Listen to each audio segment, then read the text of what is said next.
Greetings, Autobots, and welcome to a very different Autobot ASMR video.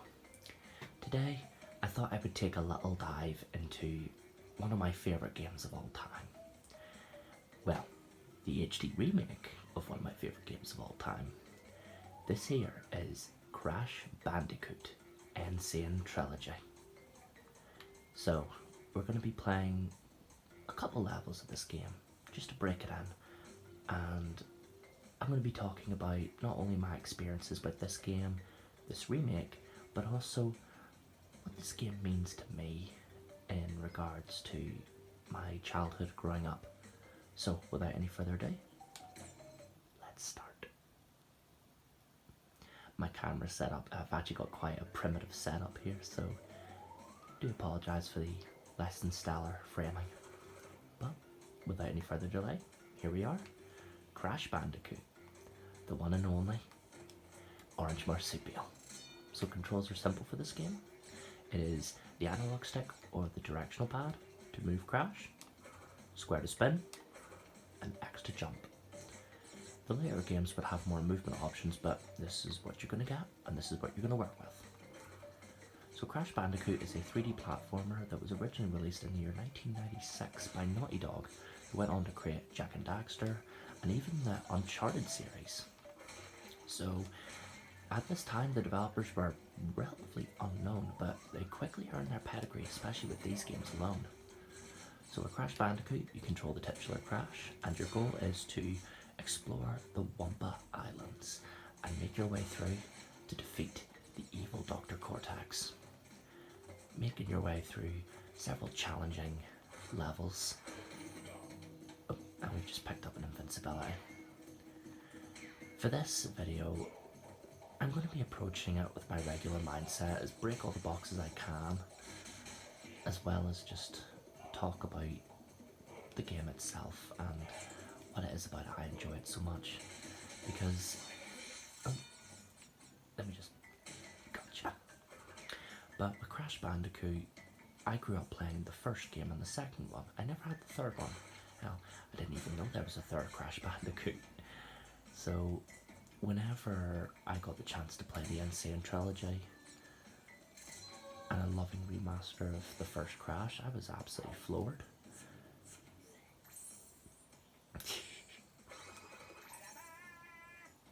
Yep. I don't think I would want to hold that gem, Crash, especially if it was stored inside your mouth.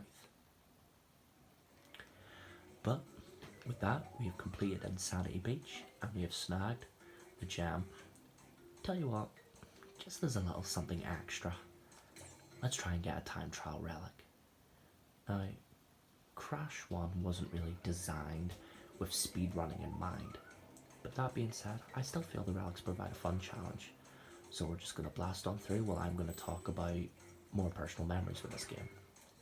Because when I was a child, I had a PlayStation 1, well, more accurately it belonged to my big sister, and she loved Crash Bandicoot. Me and her would always play the games together, and she would say to me, oh, you know, I can't beat that one boss, even though Papu, I think his name was, he was a piece of cake. And 2 was always my favourite growing up, but I always loved the atmosphere and setting of 1 more. How it was this big long odyssey around the Wumpa Islands, and eventually when you get to the end, it ends up feeling like you've come full circle in a way. But, come on, almost there, and not bad, 30 seconds, which earns us a Sapphire Relic. We had to put in our initials, so we'll put in ABA for Autobot ASMR. Not to be confused with the band ABBA. That was a terrible joke, but hey, it is what it is. So, we've completed Insanity Beach, so now we move on to Jungle Rollers. Something I always loved about Crash Bandicoot was how each level had its own unique style and theme. There were ones that borrowed themes, but levels like Jungle Rollers, Boulders especially, they always stuck out to me because of how their unique setting, and not only just setting but also like level design aspects, like the boulder chasing you and running from the boulder, how it would just completely get the level in your head. Well, for better or for worse, because those boulder levels stressed me out to high heavens when I was a child. I meant to say kid, but then I said child at the same time. So we're just paddling through this level, and you'll notice we're picking up these little tokens. Those are Tana tokens. Collect 3 of them and it will give us a bonus level, or a bonus challenge. Ooh, that's a bit of a crafty thing, but not clever enough. It was a little bit tricky to get the hang of this at first growing up with the original Crash, because this one handles very differently but a lot tighter. It's a lot more, I'd say, consistent across all 3 games. So we're just gonna tackle our bonus level. We've only 5 boxes to break, which is rather tiny compared to the box counts of later levels. I suppose I should cut myself lucky it's not Crash 4, because they've God knows how many boxes in that game. But you can see Cortex just snagged our girlfriend there. Mr. Steal Your Girl's at it again. So just carefully avoid the jungle rollers, the titular jungle rollers, and watch out. See these plants here? I always used to call them Chupa Chups because they look like these lollies you would get at the hairdressers with the little spots on the wrapper. Get out of here. Get away. We missed boxes now. That was always the pain in the arse growing up. You missed even just 1 box and then you get that screen. Great, but you missed 1 box.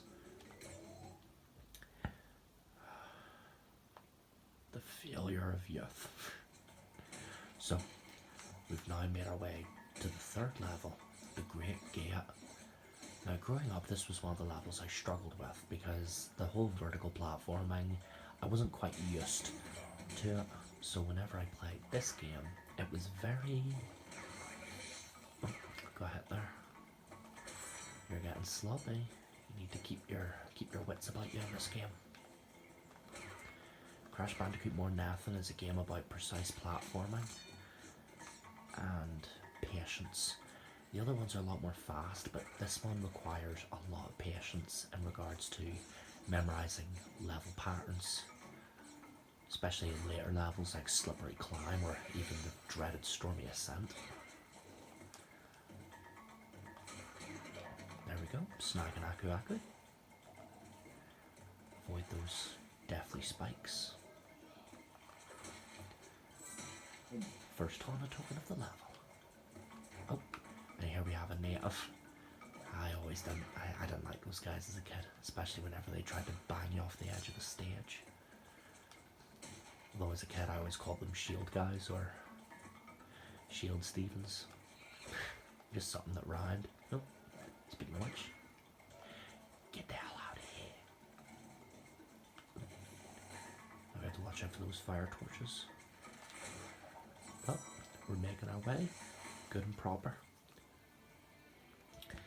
Now we're on another bonus level. Here the box count is doubled somewhat. But yeah, like I said before, Crash Bandicoot 1, I played the most. I never had 3 growing up, but 2 was arguably, it was a close call because I prefer the platforming and setting of 1, but I love the variety of 2. Oh, that was extremely close. Too close for comfort. But that being said, we successfully made it to the end of the level. Now, we couldn't get all the boxes in these levels because we need a special coloured gem, but we can't get those just yet. So, ooh, now this one's one of my favourites, boulders.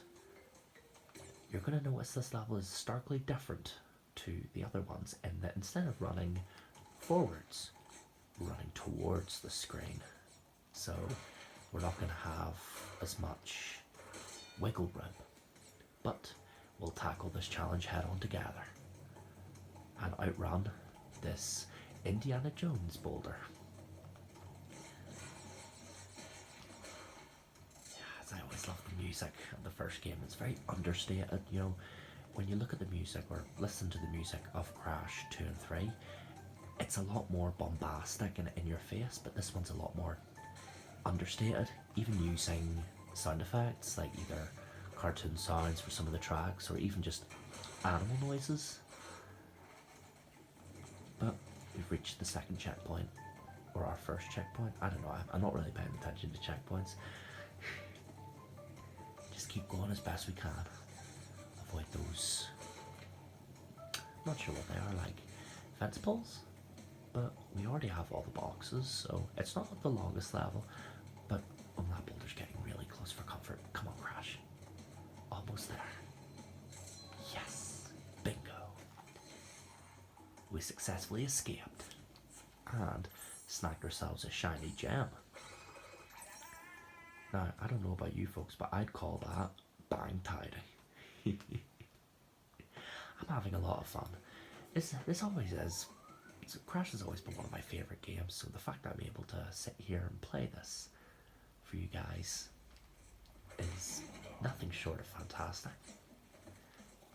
So, we've made it to Upstream, one of my favourite levels growing up because of its lovely music and unique setting, as we're making our way up a peaceful river. Though this river is maybe not as peaceful as I would like. We have weird looking sonic fish. Oh, I got hit.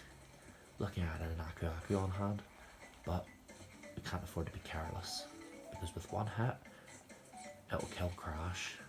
Oh, grab that. Watch out for those plants. Those red ones have a timer. You step on them, then they have a few seconds before they bite, but you gotta be wary of the purple ones, because the purple ones, they have a set timer. They don't have a set timer.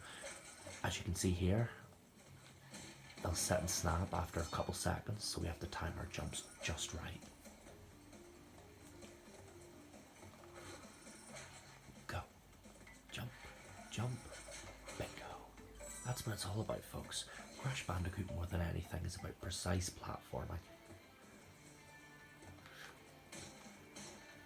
So, let's make our way in this next bonus level.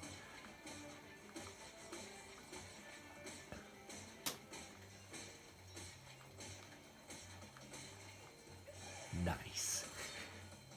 I didn't even say anything then. I was just really satisfying. You bounce the boxes and then you get all the Wumpa fruit. But as a kid, I always thought they were apples. That's what me and my sister called them. We said, oh, they were just apples because the game never told you they were called Wumpa fruit. But nevertheless, we continue on. And unfortunately, we do get pummeled by boxes. But we only missed 3. So that was one of the biggest problems, especially whenever you missed even just one box. And you had that wretched notification saying, great, but you missed one box. Tell you what, would make anyone put their controller through the telly. So, we're going to face off against the first boss of the game, Papu. And yeah, I think after this boss, I'll call it a day with this video. I just want to put a little something extra out there, something different to celebrate 50 subscribers, as well as test the waters, as it were. I apologise if my commentary isn't exactly up to snuff, but I'm not too used to doing commentaries, so do bear with me. But Papu here is an incredibly simple boss. He'll throw his giant spear down, or his club, and you have to jump to dodge it, and then jump on him when you get the chance. And with arguably a trivial amount of effort, Papu has been, well, dare I say, Papu popped. He failed to prove yet, but the challenge yet again. So, I hope you Autobots enjoyed this little Crash Bandicoot gameplay ASMR video. And let me know in the comments if you enjoyed this or if you want more. With that being said, Zorba ASMR, signing off. Freedom is the right of all sentient beings. Autobots, transform and have a good night.